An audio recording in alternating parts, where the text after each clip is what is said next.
History. It is the statewide headquarters of the Florida Historical Society. We have been proudly based in Brevard County since 1992. This is a 1939 WPA-era post office that we have transformed into our Library of Florida History. We have thousands of rare and out-of-print books, maps dating back to the 1500s, photographs, postcards, over 12,000 postcards, genealogical information, all sorts of great resources for researchers. And we do all kinds of educational outreach throughout the state. We manage the historic Rossiter House Museum and Gardens in O'Galley. Carrie Rossiter was the last resident of that house. In 1921, at the age of 23, she took over her father's Standard Oil Agency and became the longest-running Standard Oil agent in the country, an amazing woman. Just months after women received the right to vote, she became an extremely successful businesswoman. We also have the Florida Historical Society Press, which publishes a great selection of books, nonfiction books, of course, but also novels heavily based in Florida history. And we hope you'll check some of those out in our bookstore. We operate the Florida Historical Society Archaeological Institute, which you are enjoying a lecture tonight from that part of our operation. And as I'm sure most of you have heard by now, because this is the word is getting around, the Florida Historical Society is acquiring the Brevard Museum of History and Natural Science. And so we will be operating that facility as well, and that will become the physical home of the Florida Historical Society Archaeological Institute. So it's going to be a great marriage. We've hired as our new director of FHSAI, as you all know, Rachel decided to move on to pursue other interests. But we're very lucky to have a new director who will be director of both the Florida Historical Society Archaeological Institute and the Brevard Museum of History and Natural Science. And that is Bruce Piatek. And many of you may know Bruce already. He's well known throughout the state. He was the first city archaeologist for the city of St. Augustine. For the St. Augustine Historic Preservation Board, he operated their museum. He has worked with major archaeologists throughout the state of Florida, people like Jerry Milanich and Kathy Deegan and Glenn Doran. He's worked with all of them. And also, for 20 years, he ran the Florida Agricultural Museum in Flagler County, made it the #1 destination in Flagler County. So he has a really unique blend of archaeological experience and museum experience that will really help the Florida Historical Society take the Brevard Museum of History and Natural Science into an exciting new era. And we're really looking forward to Bruce coming on board in a couple of weeks and having that be the home, physical home of the Florida Historical Society Archaeological Institute. Now, the way we make all of this great stuff happen all over the state, everything from our Florida Frontiers radio program that airs on public radio stations around the state, to our participation in events and festivals all around the state, to all the things we do right here in Brevard County, is through membership support. And I know many of you here are members, and we thank you so much for being members of the Florida Historical Society. But I notice a few of you here who aren't, but we're hoping to change that this evening. And if you become a member of the Florida Historical Society tonight, you'll get a wonderful bag that has both the Florida Historical Society logo and the Florida Historical Society Archaeological Institute logo.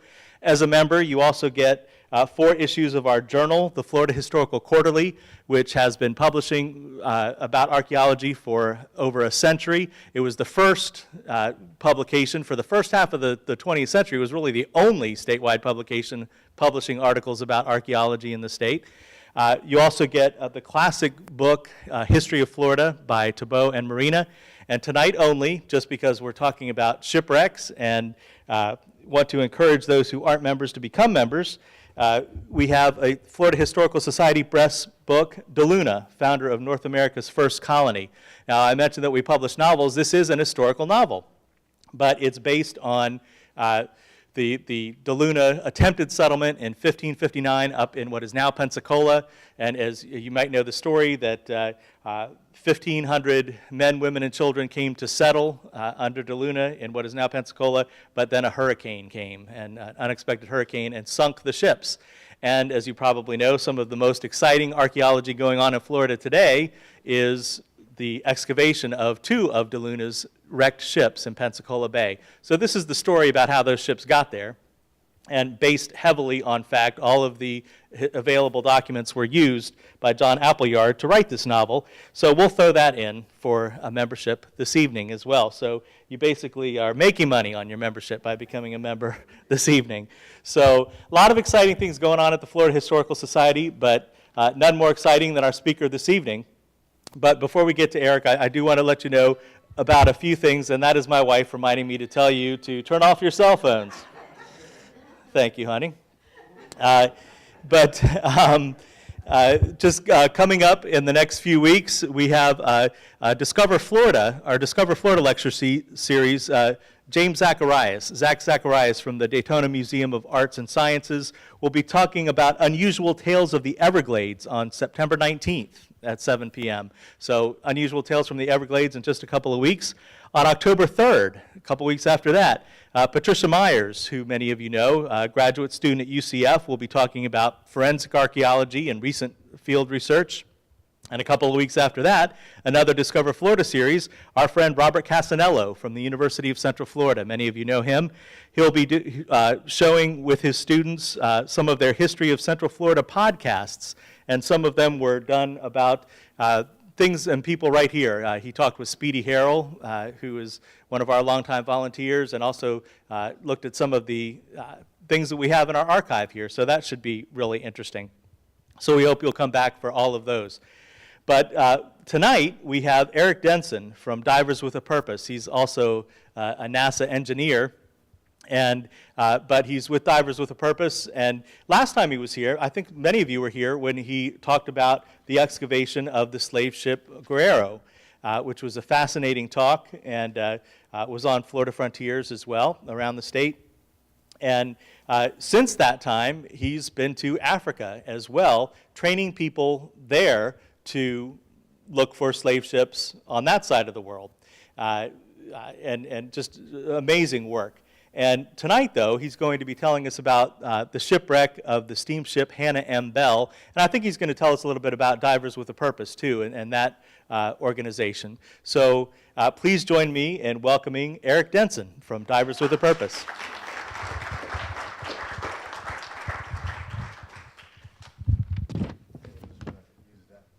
You want to use this one, or no, there's one up there? Yeah, great.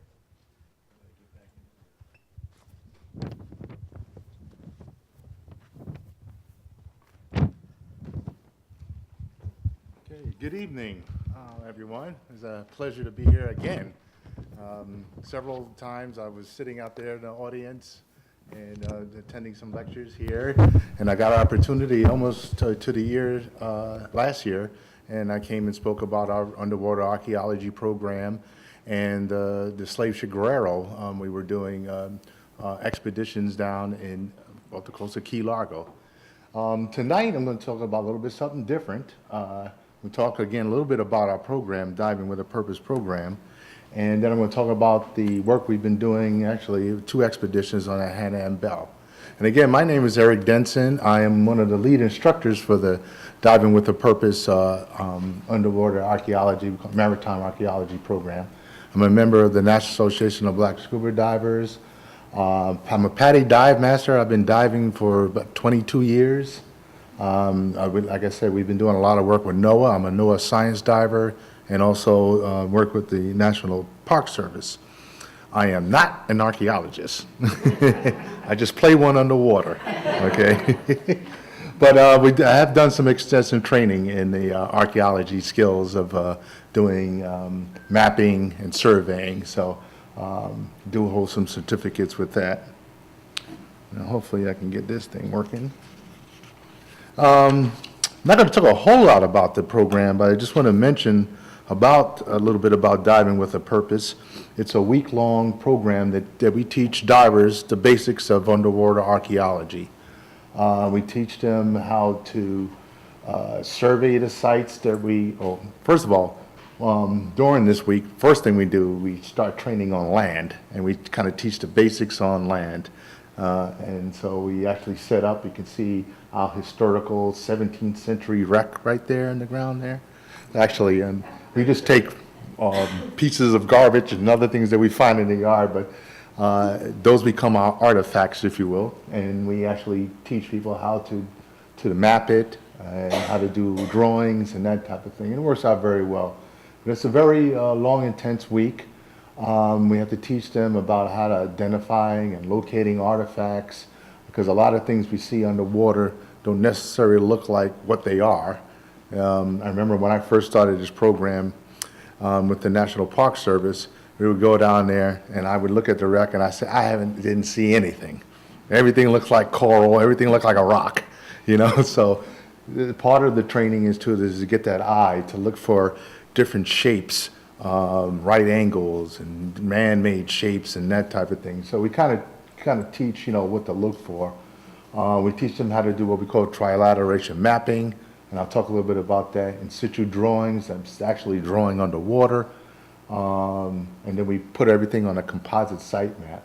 But it is very important too that we understand what we're looking at, and a lot of the things that we will see underwater, such as porcelain, it can tell us the period that the ship was down there, the dates and different type of things. So it tells us a lot.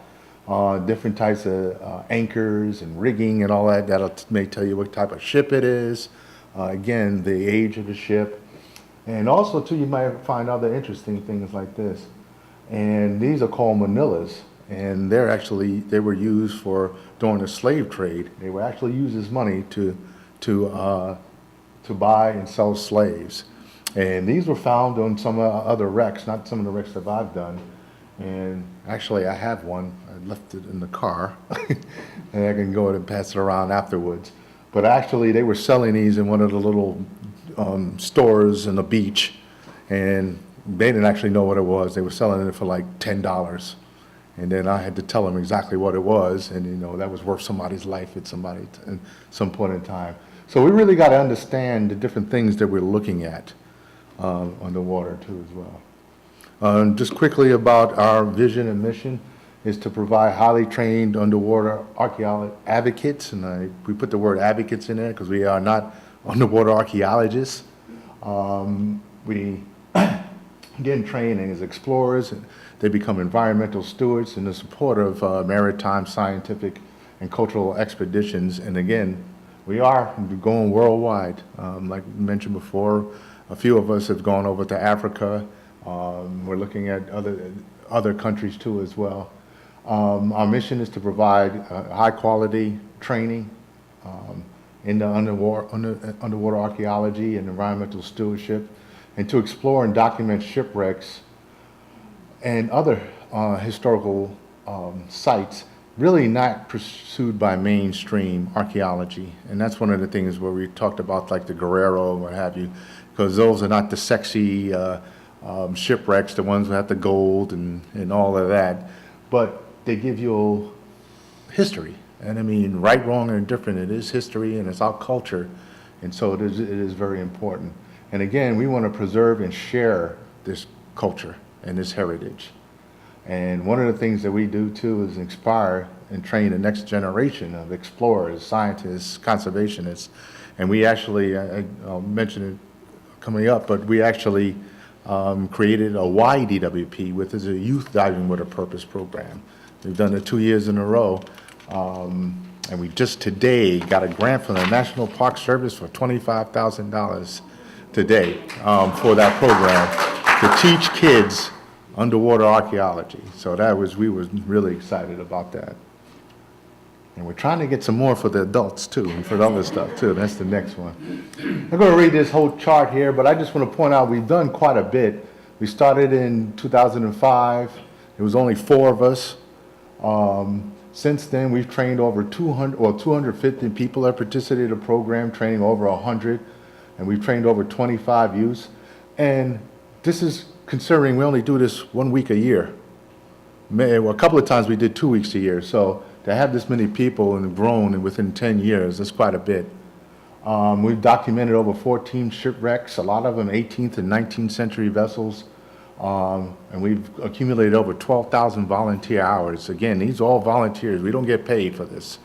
So, you know, people take their time off and do this because we enjoy it. And it's something different than, you know, just regular diving, looking at fish and taking pictures and that type of thing. And we've done most of our work in Biscayne National Park, down in South Florida in the Florida Keys National Marine Sanctuary. And I mentioned before, we've done 2 Guerrero slave ship expeditions. This was really great. In 2009, we got recognized from the Department of Interior. This is under the National Park Service, and we got an award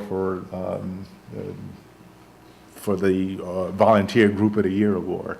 We actually went down to Washington, D.C., got a tour of the White House, and actually got, I was hoping to meet the president, but he couldn't show up. He sent me his regards. Not really, but it was great that, we were there and got a tour of the White House. Has anybody been to the White House before? Is that furniture and that really ugly? I mean, some of the decoration there, I was like, this is really hideous. But anyway. In 2010, this was very important to us. We became a PADI, a Professional Association Diving Instructor Specialty course, so it's actually a sanctioned, internationally recognized course. So when you take the course, you'll get this certification. We've done a lot of work with NOAA in creating a website, which talks about African Americans' involvement in maritime heritage. We were featured in a PBS documentary series called Changing Seas, and the episode was called Sunken Stories. It was a really good show. And again, I mentioned last year we conducted our first youth program, and we just did the second one this past in July. And we got the funding for the next one. Now I'm going to jump into talk a little about the Hanna Bell. Now, the Hanna Bell, British-built steamship, Hanna Bell, emitted its doom off the coast of Key Largo in 1911. And for years, this wreck was unidentified and was only known as Mike's Wreck by the locals. And so a couple expeditions led by NOAA with members from Diving with a Purpose, we actually were able to identify the shipwreck. And it's funny, a few weeks ago, last month, my wife and Will back there, we were actually diving down in the Keys. This is a few months after I did the expedition. And lo and behold, we're on the dive boat, and where are we going? And the guy said, we're going to Mike's Wreck. I was like, Mike's Wreck? And I said, wait a minute, it is not Mike's Wreck, it is the Hanna M Bell. And so I had to correct him, but he kind of knew the history. He said, yeah, I just told him that, but I'm going to tell him now it's the Hanna M Bell. And so he was able to, and he said, yes, and we have Erik on the boat who was part of the expedition. So that was kind of cool. Again, a little bit of history about the Hanna M Bell. It was built by Rottner and Son in Stockton and was launched in the Tees River in England in 1893. The vessel was over 300 feet long and had 2 triple expansion engines that generated 1,000 horsepower from 2 boilers. And the Hanna M Bell was named after a woman who christened it. And that's the only information I have on her. But so that's where she got her name from.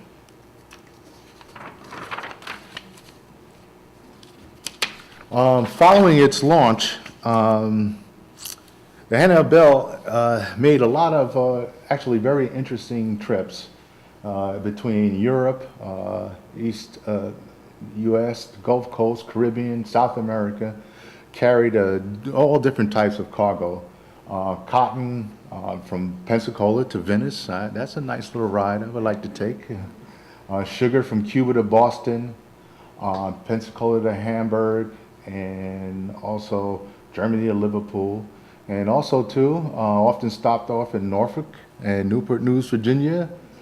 My wife is from Virginia Beach. And to fill its coal and take on coal cargo. So you can see that it's traveled quite a bit and kind of all around the world. But more interesting is it has had a real stormy past. And as I go along, you'll see it's had its share of mishaps. In 1907, as it traveled from Cuba to Boston, several sailors, suffered from exposure and frostbite as a winter storm came through. And this is my favorite story here. 50 miles off Cape Hatteras, they ran into the remains of a hurricane, and they said 6 water spouts came up, And the captain at the time, he responded by shooting his gun at the water spouts. And they actually disappeared. I think he was drinking quite a bit of rum at the time, probably. But I thought that was a very interesting story, so I thought that was pretty cool. And again, we ran into more problems here. It grounded near Marquise's Key in 1899, loaded with cotton. It ran aground again in 1907 off Miami. And this is kind of interesting story. It says this mishap resulted in some legal proceedings. And what happened here is at the time, only pilot commissioners could serve on a board of survey in any Florida ports. And when the Hanna M Bell grounded outside the shipping channel in Miami, Captain Anderson, who was not a pilot commissioner, surveyed the vessel after it was refloated and brought it into port. And for all of his trouble, he was arrested for his actions and detained. Him and his attorney filed a writ of habeas corpus and was successfully argued before the judge that the pilot commissioner requirement was unconstitutional. So we've got some legal proceedings that came out of this from the Hanna M Bell. And on its last voyage, the Hanna M Bell first arrived in U.S. waters, stopped at Newport News, and off the upper Keys, bad weather, ran into bad weather and grounded on Elbow Reef in 1911. And the USS Cutter, Revenue Forward, went to give it assistance here. And it took off 13 members of the crew and brought them into Key West. The captains and a few others stayed on board to try to assist with salvage attempts. But to no avail. A lot of the records felt that it could not be refloated, and it was eventually the efforts were abandoned. The captain watched the vessel as it broke to pieces and started to go down. And the vessel and cargo at that time were, I guess, worth of $100,000. It was a total loss at that time.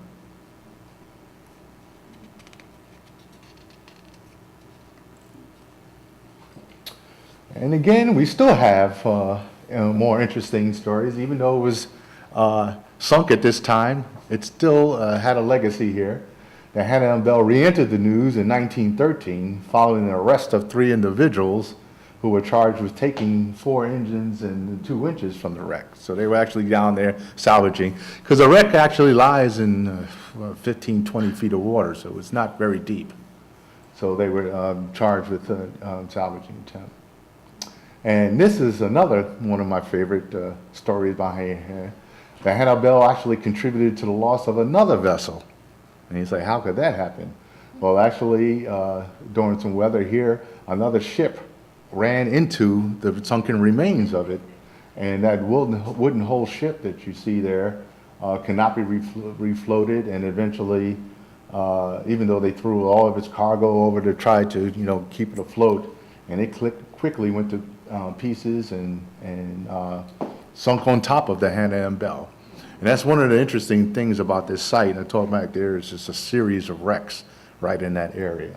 So even when it was underwater, it was still, it wouldn't go out without a fight. It was going to take someone else with it. And just to give you an idea where it is, we really weren't that far off the coast. This is Elbow Reef. It's actually a very famous reef for diving and snorkeling in Key Largo. And you can see Key Largo here. And this is actually the reef. And again, it was only a few miles offshore.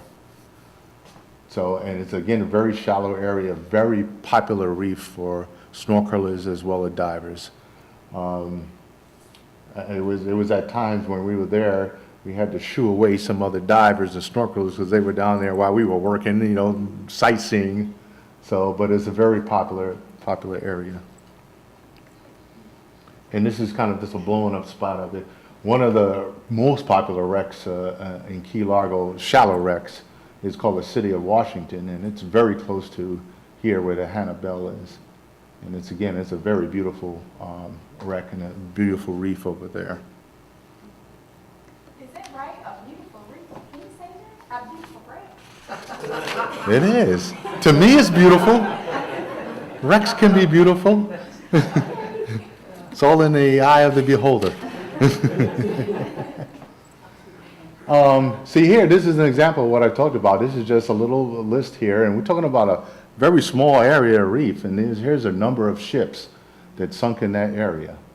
And you can see a lot of them with their total losses. Some of them were reef loaded, but quite a few of them were total losses. And again, because there's a shallow reef right there. And we can, some of the things, we could swim a little bit away from the Hanna M Bell, and there were other ships, remains of ships, and we would say, oh, I don't think that's part of Hanna M Bell. That might be one of the parts of the other ships. So definitely one of the things we had to do is kind of discern and decipher which parts were from the Hanna M Bell and which may be from other shipwrecks. Is that 3 wrecks on the same day? Which ones you looking at? It's a bad day. Yes. That's a very bad day. Obviously, there's probably a big storm that happened that day, a hurricane or something.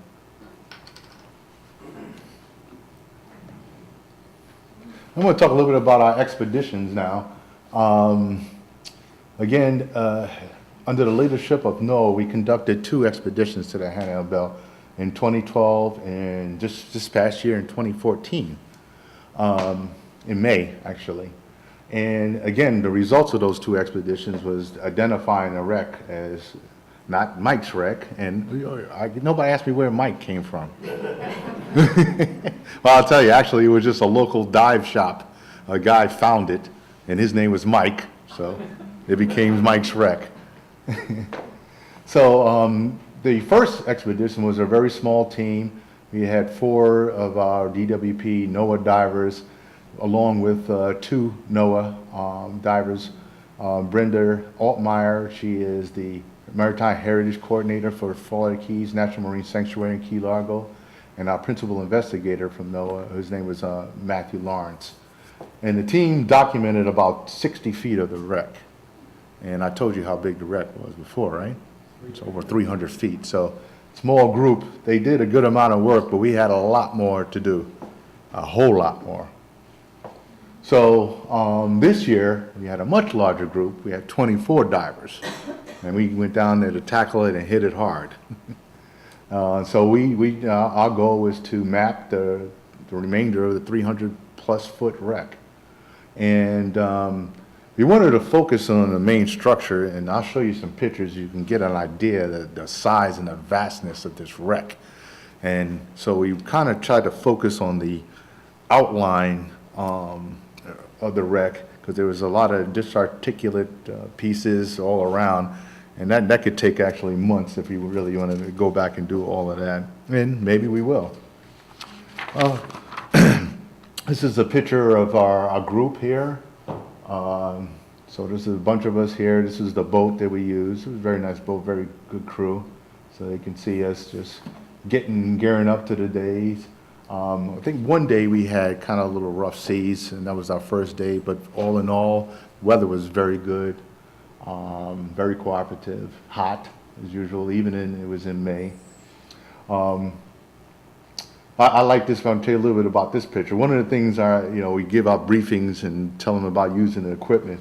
And one thing we always says, when you're down there using these tape measures, and especially with all this, the wreck being so big, make sure when you make your measurements, pull in the tape, because, surge and all this stuff, they get around, and of course it'll get tied up on stuff. And of course somebody didn't listen. And look, we had a ball of tape here that we had to take apart, so we're on the boat trying to untangle that mess. So, not everybody pays attention. How deep is the wreck? What depth are you diving? Yeah, well, like I said, with this particular wreck, 20 feet. Oh, Yeah, so it's pretty shallow. Now I'm just going to give you an idea, a little perspective of the wreck. You can see the diver here, and again, this is not a full shot of the entire wreck.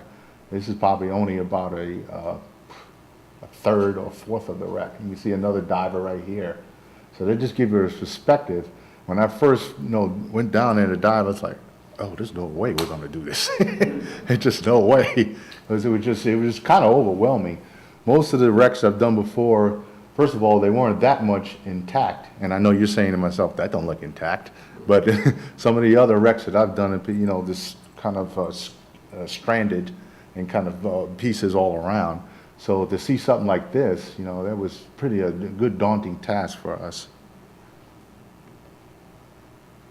And well, one of the other things you could see here too is we had profile and what we call relief. The ship actually is kind of filleted. When I mean by filleted, it's flat like that, but also two parts of the hulls are still coming up. And that presents a challenge too for your measurements and your mapping and different things like that. When things are kind of flat, you're looking down on it and it's easy to draw. But when you have these 3 dimensions, it makes things a lot harder.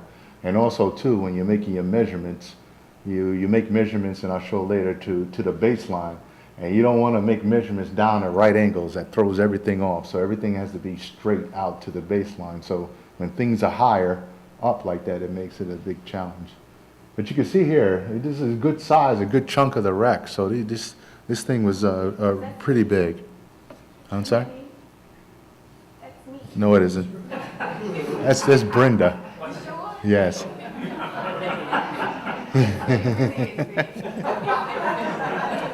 She wants to take credit for everything. That's what happens when you're married, right? It's half mine. Yeah. Find evidence of the ship that wrecked on top of it?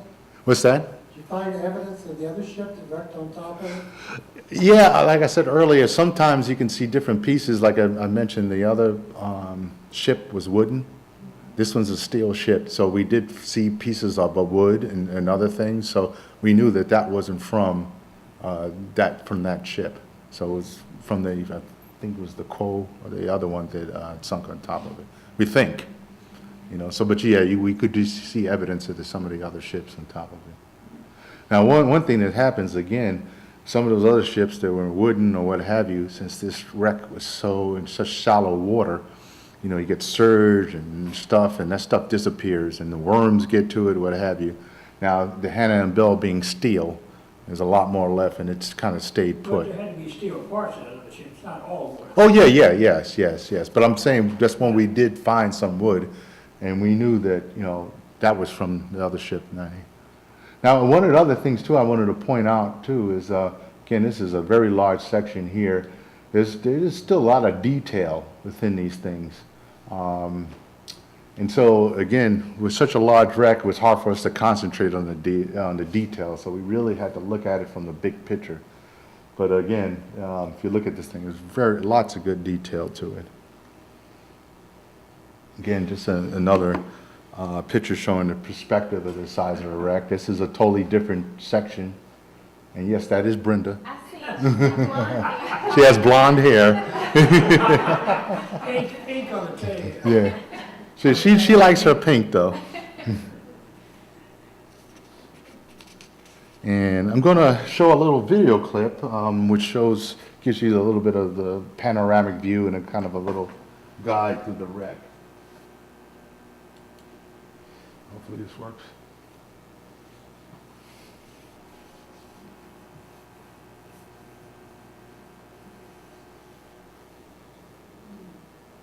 It's a little jittery.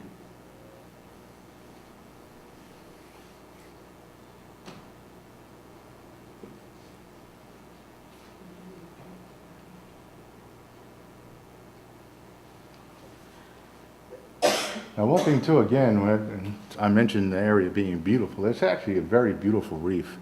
It's all around it. Lots of fish, and so you can see that the fish really congregated to the wreck.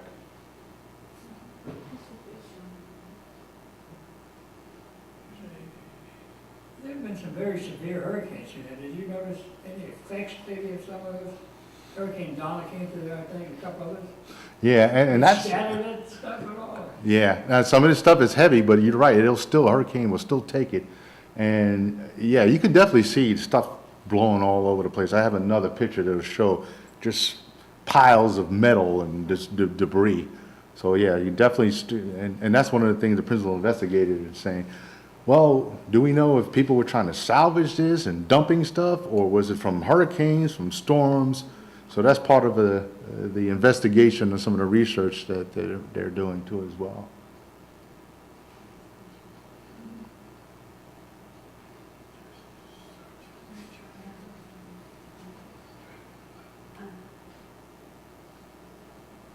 I think this might be this computer's a little old. Yeah. It's hard for it to keep up with the video. But again, I just wanted you guys to get a picture of the size of the wreck and what's remaining here. Was it a double hull ship? Yes, yes. So, And even though it was double hull, it still went down. Yeah. Yeah. Yes. Is the approach that you take, I'm guessing to some extent your equipment limited, so maybe it's not the most efficient approach you can take. I'm thinking about how some of the other archaeological companies, like an Odyssey Marine, approaches something like this using side scanning radar or sonar rather, and 3D photography. And you're certainly limited in that regard. Yes. But if you had that type of equipment, you could do more. Yeah, oh yeah, yeah, absolutely. But you know what's funny? When I first got into this, I asked that same question. I said, well, why don't we just take pictures and, you know, do this, and instead of just drawing these maps that I'd show you. But the archaeologists, they still love that map. And they say that, you know, just taking mosaic pictures, you kind of lose some of the perspective, if you will. But I think they go hand in hand, definitely. I think I mentioned earlier too, we applied for a grant. One of the things I put in that grant is on the water metal detectors and a little side scan sonar, that type of thing. So, if Those we, rocks might be ballast, you think, from the ship, some of those rocks? you know, that's a good question. I don't think. I'm not sure with the steamship that they really use ballast. I don't know either. Yeah, but it kind of looks like it though. I could see your From the point. wooden ship, maybe it's ballast from the wooden ship. Yeah, that's a good question. I You think. bring up one of those rocks and find out where it came from, maybe you know. Yeah, that's right, because that's one of the things that we do, because, you know, all these rocks are not native to Florida. Right. So that's how you find out somewhere, port of call, or where the ship may have been. I think we, Scotland, right, if it was that ship. Yeah. So some of the questions you asked, well, how do we know that this was the Hanna Bell, especially with all these wrecks on top of each other? Again, we didn't find any smoking gun or a sign that says, hey, I'm the Hanna M Bell right here.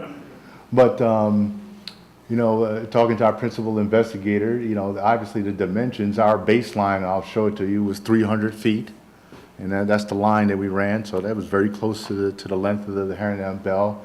Obviously, the site construction matched the characteristics of the Hannon M Bell, a twin-engine vessel. Hannon Bell had 2 engines.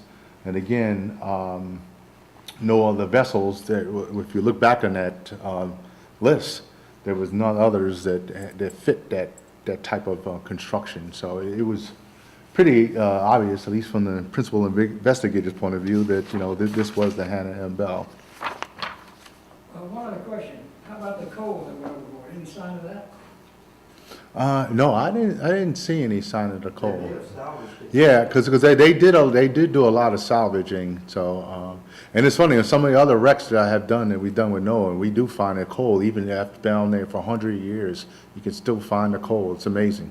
I would think something like coal would kind of dissipate and disappear, but yeah, but it actually it survives.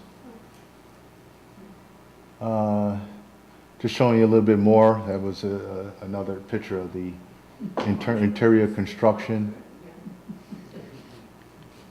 Another thing too, we talked about it being steel. There's obviously evidence of riveted construction, which is typical of steel steamships, and that's pretty obvious right there. And again, you saw all the other pictures, this framing power, framing pattern, and that's indicative of, you know, the steel steamships, engine-powered vessels. They had to be very sturdy to for that type of ship. And we talked about the double hull and interior decks. So this is a transverse bulkhead and deck beams we found there that at least had one interior deck. So again, a lot of these type of things point to the Hanna M Bell. We found a bunch of these things, and they're actually pretty big. Like this, they're called bits, and they're posts that would be on the sides of the deck that they would use to tie up lines and rigging, etc. And these were a good size, and there was a bunch of them all around. And again, we talked about hurricane and all that stuff, so I just threw this picture in here just so you can see all this scattered metal framing and rigging and lots of it. I mean, they were all on top of each other. And it's funny, one of the guys, Doc actually, Dr. Jones, I assigned him and Gail Patrick, who does some of the drawings for us, this section area. He was like, oh, gee, thank you. How the heck am I going to draw all of this crap, you know? But yeah, there was so much stuff here. And these beams here, I'm talking about, these are 5-6 feet long. So to just give you a perspective of all of this stuff, this is not little small pieces. All this stuff is pretty huge pieces. Were they able to find the original drawings of the ship, the plans? No, the only thing I have is that one picture that I showed you in the front. But they do have some historical records, like, again, where it was built and different things like that. Again, just framing and showing where the beds are and everything. Talk a little bit about, you know, how we, again, attacked the wreck there.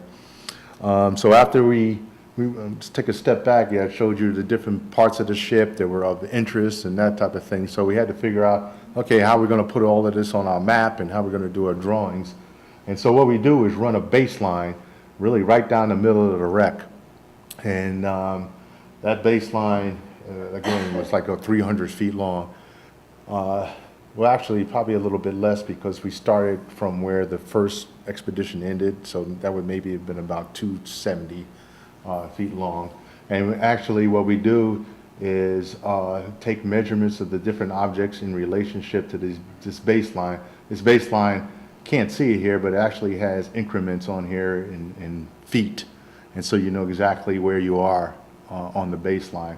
So you would do measurements from this object in relationship to the baseline. And then we would actually I'll talk more about it, do drawings of that particular item and then place it on our site map.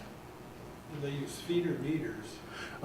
You know, we're the only ones in the world that use feet.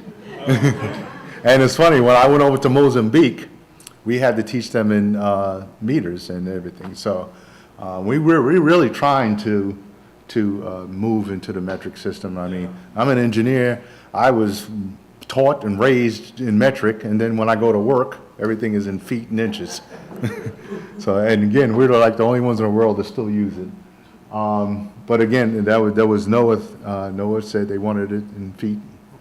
Yeah, and so we had to do it that way. So again, that's how we set up to do the trilateration mapping. And again, this thing being so huge, what we had to do is split divers up into teams. We kind of divvied up the wreck site and said, okay, hey, you guys take the first 100 feet of the baseline, and then you can map your area. There may have been specific structures that we maybe assigned a person to. Typically, we work in buddy teams too to do a lot of this work. But this, again, this wreck was so vast, and I'll show other pictures, that sometimes we had to actually do some work by yourself. But the basic premise is here, we would split the wreck so we can tackle it in teams, and buddy teams that we usually call them. Do you run the risk of any movement of that wreck due to a hurricane or shifting sands and your baseline changes over the years? Well, the baseline was only there for the week. Oh, okay. Yeah. You don't use the same data points for future baselines? No. We have done that before, and we would just leave the post, the actual datums. We wouldn't leave the line. But so we have done that before. We just leave the post, and so if we need to go back, we can run it again.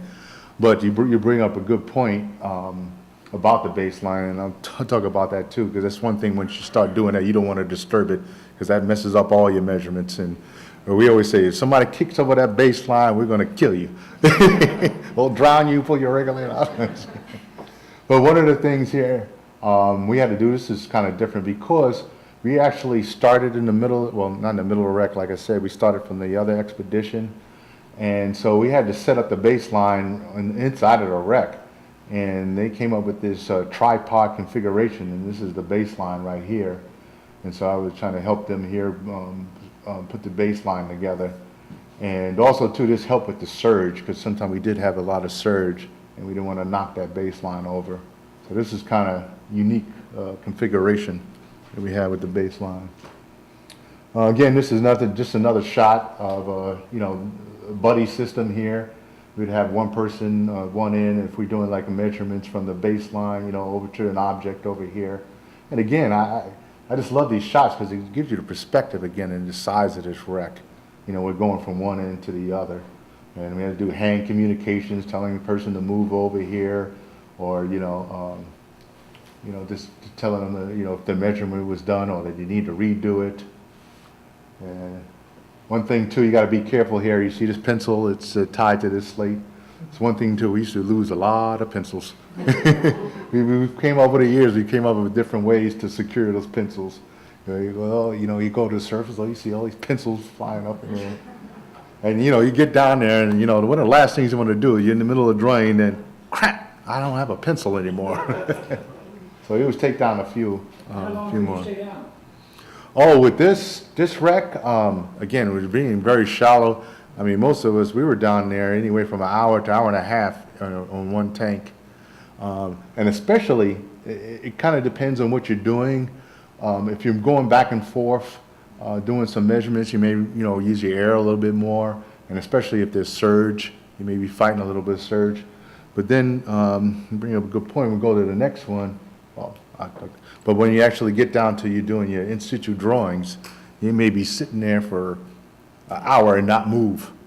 And you can stay down there for a long time, with your air in your tank. This is just another picture of us doing some measurements by yourself, and I had to do that, and that was not very easy to do. You had kind of a clamp that you would clamp the tape measure onto this portion of the wreck, and then you would run your reel all the way back over here to do the measurement back to the baseline. And I couldn't handle this thing at first. That's not me, that's Jay, by the way, but I wasn't using this thing correctly, so I would clamp on it and go out to the baseline. As soon as I got over there, the clamp would come loose. I did that about 3 times, going back and forth, back and forth. And somebody said, no, you need to, lock it and do that. I said, thank you. I went back and forth about 3 times with that. Well, what do you do when the baseline is messed up, like in Mexico? What do? You have to start over? Yes, pretty much. She brings up one point, and luckily we did a mission last year in Pensacola, and luckily it was the last day. We went back there to kind of finish up our mapping, and we went in there and the baseline was tore up. We found a baby shark, or one of the little sharks got caught up in it, tangled up in it, and just tore it up. And we found the shark tangled up in it, by the way. It was one of the little ones. But so I felt bad for the shark too, but I was kind of pissed about our project. But luckily it was near the end, and so that happens. That's one thing, you got to secure it, and because really, if it really gets messed up and tangled, that really throws off all your measurements. If you try to restring it, everything will be skewed. So that's one of the reasons why we want everybody, the divers, to have good buoyancy skills and be a good diver. We don't want you to come to this program and we have to teach you how to dive. You should come here and be a good diver. We're going to teach you how to do archaeology, not dive. And one of the things, this is me. And I mentioned we're doing in situ drawings, and that's when I'm looking at this piece over here, and I'm actually trying to draw a sketch of this. And I'm no Rembrandt by any means, but what we try to do is just get an overall sketch, and the measurements are key. Making actual measurements, and then we can go back on land, clean it up, try to make it pretty. But one of the things too, you got to have your buoyancy skills, because even though this is a steel wreck, and we have sand around there, so it's a little bit easier, but we've also dived much more fragile wrecks where we don't want to, you know, disturb the wreck, we don't want to break it and everything too. So again, you got to have your buoyancy, and I'm actually doing these drawings floating right above the shipwreck. And again, here I am doing some measurements. I almost broke my rule here. You see my tape measured all a little bit piece here. But one of the reasons why too, again, it makes it a little difficult is that surge. You know, I'm trying to make measurements, going back and forth like this, back and forth like this. So sometimes that can make it a little difficult. But one thing you see here too is the visibility in the reef is very good. And I wanted to show you, this is a neat picture. This was actually taken from the boat, looking down. So you're talking about some really great visibility. You know, that was a plus, especially that last day. It was like glass. So you can actually, from the boat, see the wreck, and the captain say, yeah, I can see y'all doing all that stuff, you know, right from the boat. So it's pretty neat. Now, it wasn't all fun and games in the water. I mean, we all like to spend most of our time in the water, but we had to do a lot of planning ahead. You can actually see some of the same charts. This is Matt Lawrence. He was the principal investigator. And this is our group here. You can see what we did was after we would do our drawings underwater, we would come back to these classrooms and actually try to transfer this stuff to paper here and actually put this on a big composite map. We have all these drafting tables set up, and we were actually transferring it. And actually what happens too is we take that data too, we scan it, and actually we'll trace it and put it into a CAD tool electronically. And I'll show you that too coming up. And this is an example of the package that we kind of delivered. So kind of scan, these are the individual in situ drawings that people did of the sections of the wreck. So like I said, each person was assigned a section of the wreck. They would do their piece. And so these are, I know it's kind of hard to see, but they're just kind of sketches of various sections of the wreck.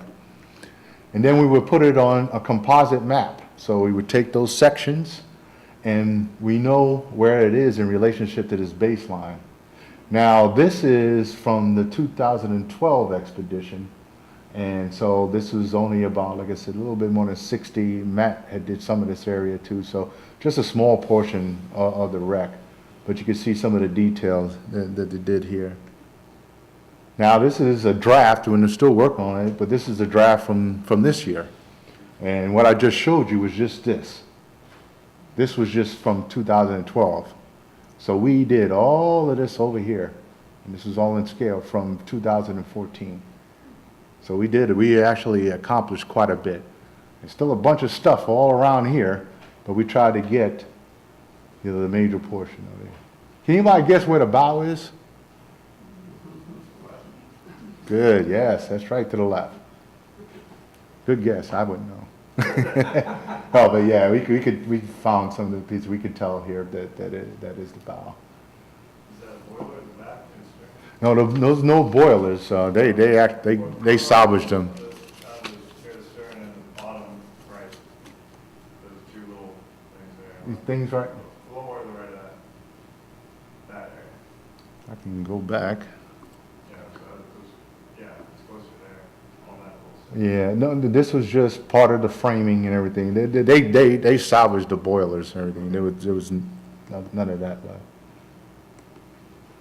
And so, some of the next things that we got to do, again, I showed you the draft, so we have to finish that package. Like I said, we did it in May, and so again, we are all volunteers, so that's why it's still taking time for us to do that. We do it at a part-time.